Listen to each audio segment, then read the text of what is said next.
Lecture है ये है कि how to calculate hybridisation in shortcut, यानी हम फटाफट कैसे हाइब्रिडाइजेशन निकाल सकते हैं किसी भी मॉलिक्यूल्स की, चाहे वो न्यूट्रल हो, चाहे वो कटायन हो, चाहे अनायन हो। तो जो मेथड मैं आपको समझा रहा हूँ बेस्ट मेथड है, उससे आप तुरंत हाइब्रिडाइजेशन निकाल सकते हो किसी भी कंपाउंड की। और हाइब्रिडाइजेशन एक ऐसा टॉपिक है जिससे क्वेश्चन आता ही आता है। ऐसे वर्ड्स मैं बहुत कम बोलता हूँ। जैसे 11th क्लास में आप पेपर दे रहे हो तो हाइब्रिडेशन पे क्वेश्चन आपको सर्टेनली मिलेगा। अगर आप नीट का पेपर दे रहे हो तो उसमें भी हाइब्रिडेशन के क्वेश्चंस आने के चांसेस बहुत ज्यादा होते हैं। अगर आप जेई का दे रहे हो तो भी बहुत ज्यादा होते हैं। तो बहुत ध्यान से लेक्चर आपको सुनना है, ये पूरा लेक्चर, जिससे कि आपको तुरंत पता चल जाएगा कि हम हाइब्रिडेशन किस तरीके से निकाल सकते हैं। एक बार आपको हाइब्रिडेशन पता चल गया तो आप बॉन्ड एंगल प्रेडिक्ट कर सकते हो, lone pair bond pair predict कर सकते हो, बहुत सारी चीजें प्रेडिक्ट कर सकते हो। तो डिटेल लेक्चर तो जब भी समय मिलेगा मैं तब अपलोड करूंगा। फिलहाल के लिए आप इस मेथड स्टार्ट करते हैं जो हमारा टॉपिक है शॉर्टकट ऑफ हाइब्रिडाइजेशन। तो ये टेबल मैंने पहले से बना दी ताकि आपको थोड़ा टाइम सेव हो जाए। तो हम स्टार्ट करते हैं पहले मॉलिक्यूल से। जो हमारा मॉलिक्यूल है NH3, तो इसके रूल्स में आपको साथ ही बताता जाऊंगा, जिससे रूल्स में समझ में आ जाएंगे और एग्जाम्पल्स पे आपको समझ में आ जाएंगे। तो आप NH3 में देख सकते हो हमारे पास एक तो नाइट्रोजन है और 3 हमारे पास हाइड्रोजन है। इस मेथड में हम वैलेंस सेल के इलेक्ट्रॉन लेते हैं। जैसे नाइट्रोजन के वैलेंस सेल में 5 होते हैं और हाइड्रोजन के वैलेंस सेल में 1 इलेक्ट्रॉन होता है। अगर मैं इसका सम करूं तो टोटल सम आएगा 8। तो आपको ध्यान रखना है, अगर इसका sum less than equal to 8 होगा तो वॉट एवर सम आपका आता है आप उसको डिवाइड करोगे 2 से।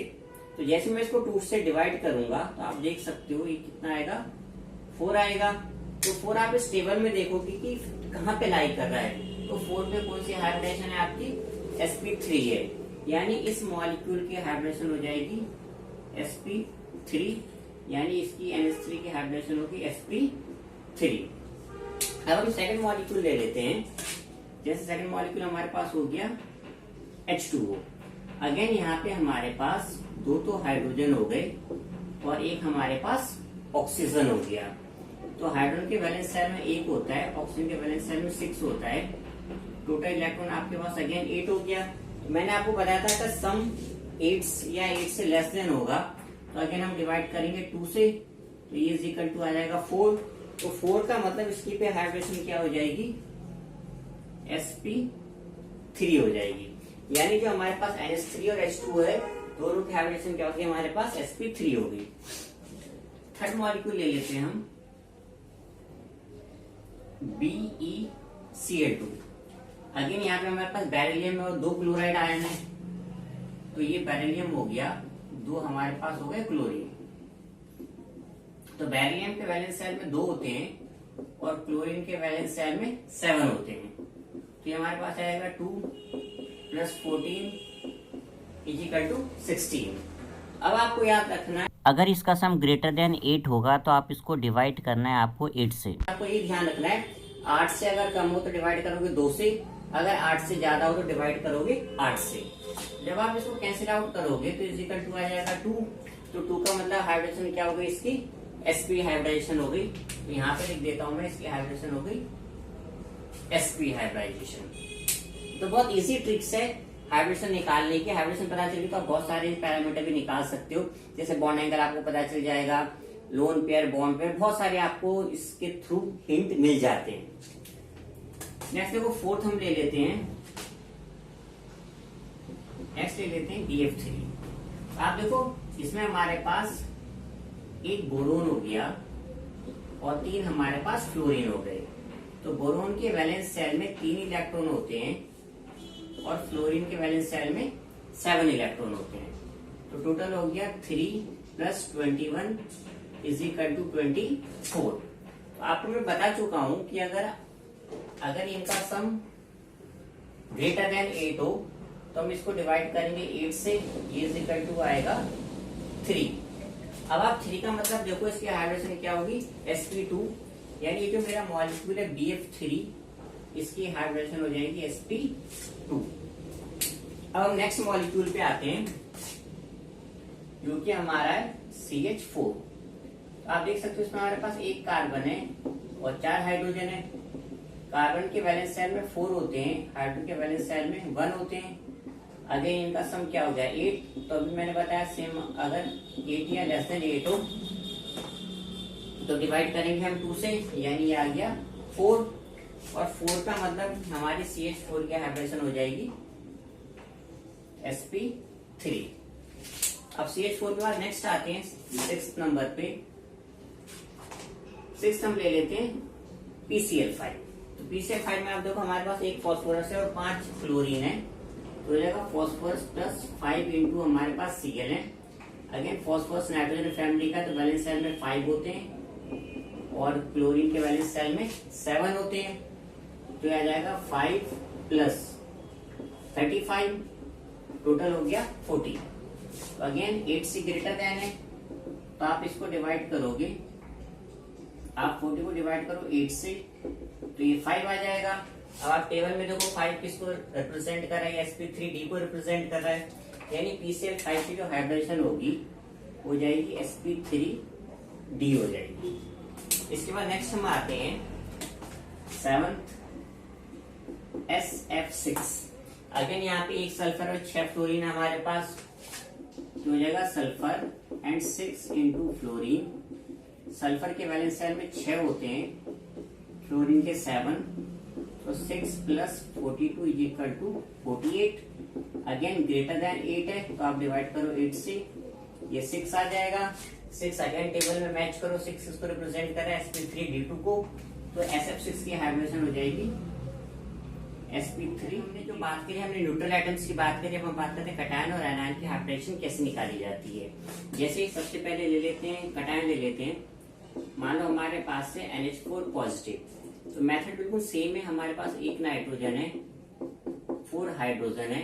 अब क्योंकि +1 चार्ज है, तो एक आप इसमें से माइनस करोगे, यहाँ कर लो या बाद में कर लो, बात एक ही है आपके पास। तो 5 इलेक्ट्रॉन, 4 इंटू 1 -1, तो आप देख सकते हो टोटल हो जाएंगे 9 -1 इज इक्वल टू 8। अब क्योंकि सम 8 आया, तो आप 2 से डिवाइड करो 4, यानी जो इसकी हाइब्रिडेशन हो जाएगी अगेन इसकी हो जाएगी sp3, यानी जो NH4 पॉजिटिव इसकी हाइब्रिडेशन होगी sp3। अब एक मैं अनायन ले लेता हूं, जैसे CO3 2 नेगेटिव। अगेन आप देखो कि एक कार्बन है, 3 ऑक्सीजन है, और -2 का मतलब सिस्टम में 2 इलेक्ट्रॉन आपके आ चुके हैं। मेथड अगेन सेम है हमारे पास, कार्बन के वैलेंस शेल में 4, ऑक्सीजन के 6 एंड +2, तो ये हो जाएंगे आपके 4, 18 +2, अगेन ये हो गए 24, डिवाइड करो 8 से, यहाँ पर क्या आएगा 3 आएगा। तो 3 का मतलब जो इसकी हाइब्रिडेशन है हो जाएगी sp2। ठीक है बच्चों, तो इसी तरीके से सारे हम निकालते हैं। एक और अनायन ले लेता हूं मैं आपके लिए, 3rd ले लेते हैं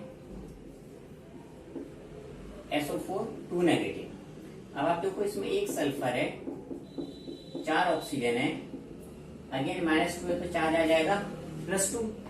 आप देख सकते हो सल्फर के वैलेंस शेल में 6 होते हैं, ऑक्सीजन के भी 6 होते हैं, +2 है, तो जाएगा 6, 24 +2। ठीक है, तो ये आपके पास हो जाएंगे 32।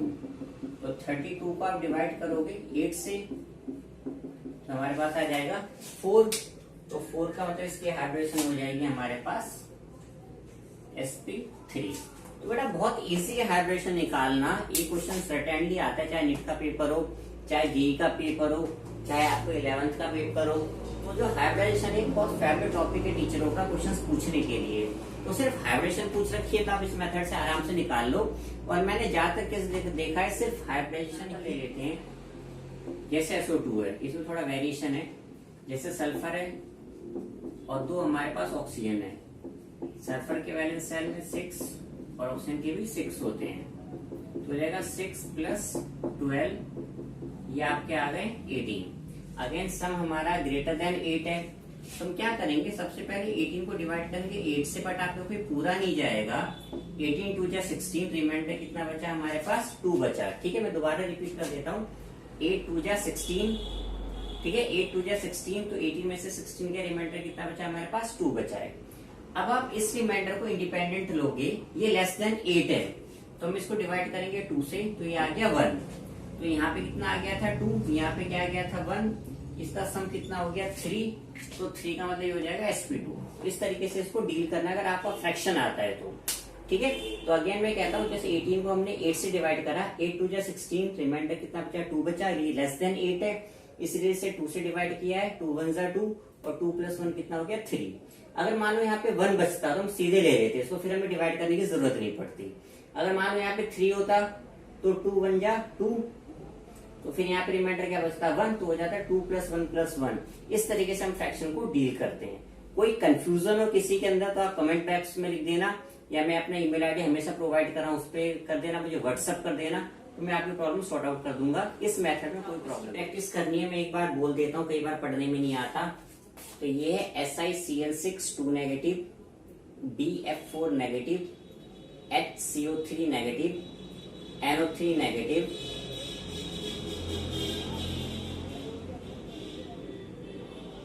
ClF2 negative, AlF4 negative, NH2 negative, BeF4 2 negative, H2CO3, HNO3, H3PO4, H3PO2, NO2, ClO3, PCl4 positive, SbF4 positive, I3 negative, Br3 negative. तो मैं सजेस्ट करूंगा पहले आप इसकी खुद प्रैक्टिस करो, मैं अब इसके आंसर प्रोवाइड कर दूंगा, फिर आप एक बार क्रॉस चेक कर लेना कि आपने जो कैलकुलेट करा हाइब्रिडाइजेशन वो ठीक कैलकुलेट करा या नहीं कैलकुलेट करा है। क्योंकि जितना आप खुद प्रैक्टिस करोगे आप उतना सीखोगे। टीचर सिर्फ बोर्ड पे लिखता रहता है, उससे आपको समझ में नहीं आएगा जब तक आप खुद प्रैक्टिस नहीं करते। तो इसकी प्रैक्टिस करो आप, उसके बाद मैं भी आंसर आपको प्रोवाइड कर देता हूँ। हमारा आज का लेक्चर था, मैं उम्मीद करता हूँ आपको समझ में आया होगा।